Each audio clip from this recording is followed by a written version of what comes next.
ಏಜೆ ಮನೆ ಮರ್ಯಾದೆ ಅಂತೆಲ್ಲ ಮಾತಾಡ್ತಿರಲ್ಲ, ಇವತ್ತು ಎಲ್ಲರ ಮುಂದೆ ನಮ್ಮ ಅಪ್ಪನ ಮರ್ಯಾದೆ ಹೋಗ್ತಿದೆ.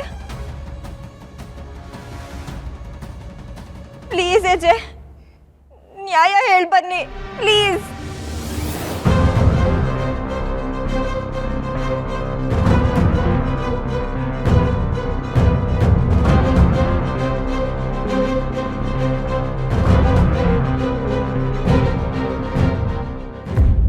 ಏಜೆ, ಇದುವರೆಗೂ ನಮ್ಮಪ್ಪ ನಮ್ಮ 3 ಜನಕ್ಕೂ ಕಣ್ಣೀರು ಹಾಕ್ಸಿಲ್ಲ. ನಾನು ತಪ್ಪು ಮಾಡಿದ್ರು ಬಾಯಿ ಮಾತಿಗೂ ನನಗೆ ಬೈಲಿಲ್ಲ.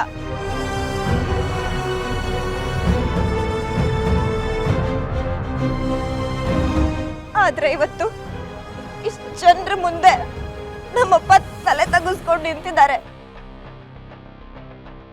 ಪ್ಲೀಸ್ ಏಜೆ, ಏನಾದರೂ ಮಾತಾಡಿ. ಸರ್, ನೀವು ಮೊದಲು ಇಲ್ಲಿಂದ ಹೊರಡಿ.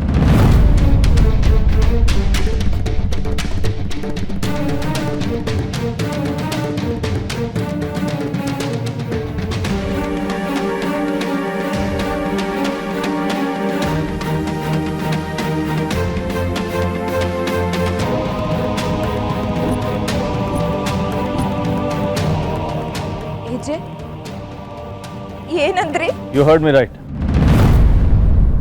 ಸರ್, ಹೊಡಿ.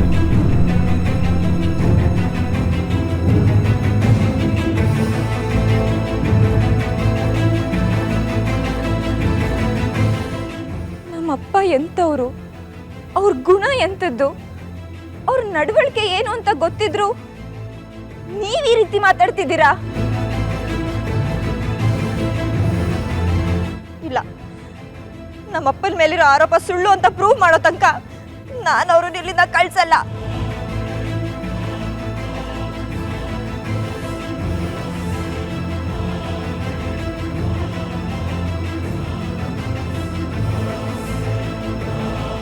ಇದನ್ನ ಸಾರ್ಟ್ ಮಾಡೋಕ್ಕೆ ಸರಿಯಾದ ಜಾಗನೂ ಅಲ್ಲ, ಸರಿಯಾದ ಸಮಯನೂ ಅಲ್ಲ.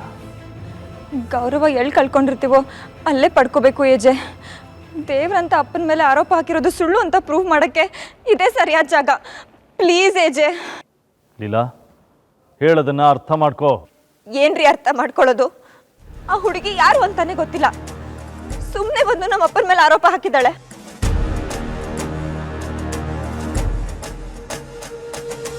ನೀವು ಇದನ್ನೆಲ್ಲ ನೋಡ್ಕೊಂಡು ಸುಮ್ಮನೆ ಇದ್ದೀರಲ್ಲ ಏಜೆ. ನನ್ಗದೆಲ್ಲ ಗೊತ್ತಿಲ್ಲ, ನೀವು ಈ ಪ್ರಾಬ್ಲಮ್ನ ಸಾಲ್ವ್ ಮಾಡಲೇಬೇಕು. ಲೀಲಾ, ಈಗ ಇವ್ರನ್ನ ಕಳಿಸ್ತೀಯೋ ಇಲ್ವೋ? ಆಗಲ್ಲ.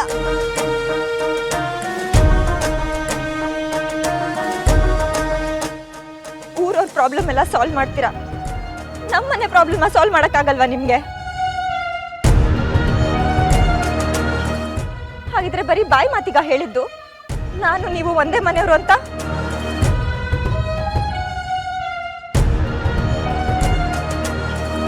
ನಮಗೆ ಅವಮಾನ ಆದ್ರೆ ನಿಮಗೆ ಖುಷಿ ಆಗುತ್ತೆ ಅನ್ಸುತ್ತೆ, ಅದಕ್ಕೆ ವಿಷಯ ಗೊತ್ತಿದ್ರು ಸುಮ್ಮನೆ ಇದ್ದೀರಾ ಅಲ್ವಾ?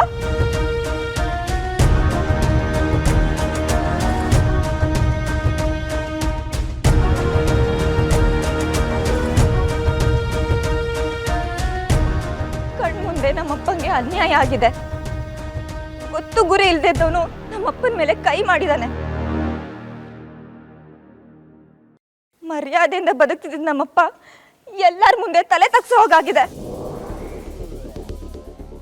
ಇದನ್ನೆಲ್ಲ ನೋಡ್ಕೊಂಡು ಸುಮ್ಮನೆ ಇದ್ದೀರಲ್ಲ ಏಜೆ, ನಿಮಗೆ ಹೆಲ್ಪ್ ಮಾಡಬೇಕು ಅನ್ಸ್ತಿಲ್ವಾ? ಇದನ್ನೆಲ್ಲ ನೋಡ್ತಿದ್ರೆ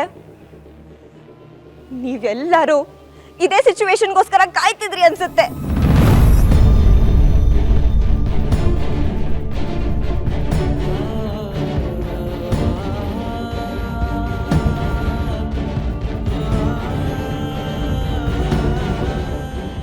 ಲೀಲಾ, ಏನಮ್ಮ ಮಾತಾಡ್ತಿದೀಯಾ? ಹೌದು ರೀ, ಲೀಲಾ, ನಿಜಾನೇ ಹೇಳ್ತಿದ್ದೀನಿ. ನಮ್ಮ ಮನೆಯವ್ರಿಗೆ ಅವಮಾನ ಮಾಡ್ಬೇಕಂತ ನೀವು ಇಲ್ಲಿ ಕರ್ಸಿದ್ದೀರಲ್ಲ, ಇನ್ ನಿಮ್ ಮಗ ನನ್ನ ಮಗ ಹಾಗೆ ಹೀಗೆ ಅಂತ ಹೇಳ್ತಿದ್ರಲ್ಲ, ಇದನ್ನ ನಿಮ್ಮ ಮಗನ್ ಕೊಟ್ಟಿರೋ ಸಂಸ್ಕಾರ. ನಮ್ಮ ಫ್ಯಾಮಿಲಿಗೆ ಅವಮಾನ ಮಾಡಿದ್ ಸಾಲದು ಅಂತ ನನ್ಗೂ ಅವಮಾನ ಮಾಡ್ತಿದ್ದೀರಾ? ಅದು ಸಾಲದು ನಿನ್ಗೆ. ಅದಕ್ಕಿಂತ ಹೆಚ್ಚಿಗೆ ಏನಾರ ಇದ್ರೆ ಹೇಳು, ಅದನ್ನು ಮಾಡ್ತೀನಿ.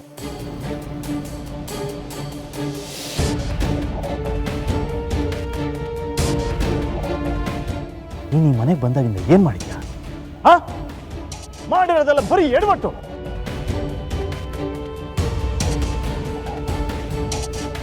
ನೀನು ಮಾಡೋ ಎಡವಟ್ಟನ್ನೆಲ್ಲ ಸಹಿಸ್ಕೊಂಡು ಇವತ್ತು ಅವರು ಸುಮ್ಮನೆ ಇದ್ದಿದ್ದಕ್ಕೆ ಎಲ್ಲರ ಮುಂದೆ ಹೀಗೆ ಮಾತಾಡ್ತಿದ್ಯಾ ನೀನು?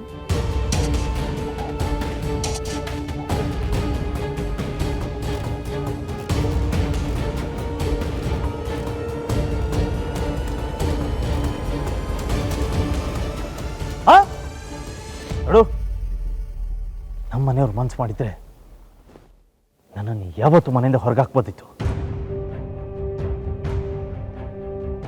ಆದರೆ ಇವತ್ತು ಸರಿ ಹೋಗ್ತೀಯ, ನಾಳೆ ಸರಿ ಹೋಗ್ತೀಯ ಅಂತ ತಾಳ್ಮೆಯಿಂದ ಇದ್ದಿದ್ದಕ್ಕೆ ಎಲ್ಲರ ಮುಂದೆ ಅವಮಾನ ಮಾಡ್ತಿದ್ಯಾ?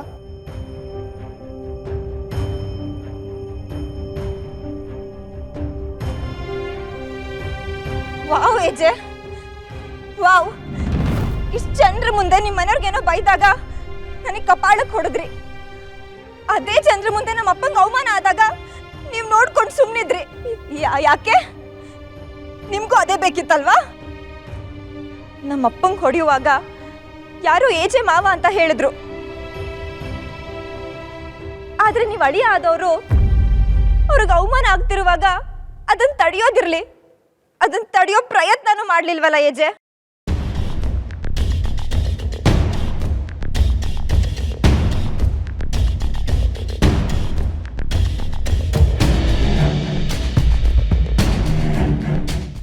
ಯಾಕೆ?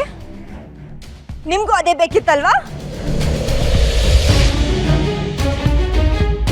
ನೀನು ಇನ್ನು ಒಂದು ಮಾತಾಡಿದ್ರು ಏನಿದು? ಗಂಡ ಹೆಂಡತಿಗೆ ಜಗಳ ಹೋಯ್ತು.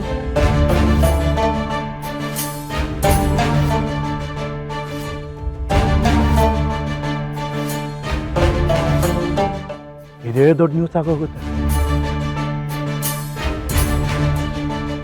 ನೋಡಿ, ನೀವು ಯಾರು ನಮಗೆ ಸಹಾಯ ಮಾಡೋದು ಬೇಡ. ಬಡವ ನೀನು ಮಡಗ್ದಂಗಿರು ಅಂತ ನಮ್ಗೆ ಅವಮಾನ ಆದರೂ ನಾವು ಹೊರಟೋಗ್ತೀವಿ. ನನ್ನ ಮಗಳಿನ ಮೇಲೆ ಇನ್ನೊಂದ್ಸರಿ ನೀವು ಕೈ ಮಾಡಬೇಡಿ. ನಿಮ್ಮ ತಮ್ಮಯ್ಯ ಬನ್ರಿ ಹೋಗೋಣ. ಅಮ್ಮ ಒಂದು ನಿಮಿಷ. ಬಂದಿರೋ ಆರೋಪಕ್ಕಿಂತ ಇದು ನಿಜ ಅಂತ ನಂಬಿರೋ ಏಜೆ ಮನೆಯಲ್ಲಿ ನಂಗೆ ಉಸಿರಾಡಕ್ಕೂ ಸಾಧ್ಯ ಇಲ್ಲ.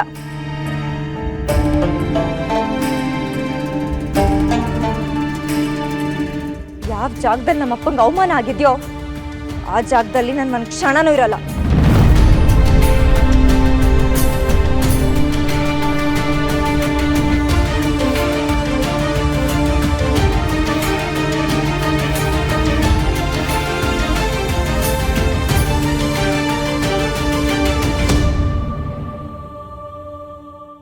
ಇನ್ನು ಗ್ಯಾರಂಟಿ ಹಿಟ್ಲರ್ ಕಲ್ಯಾಣ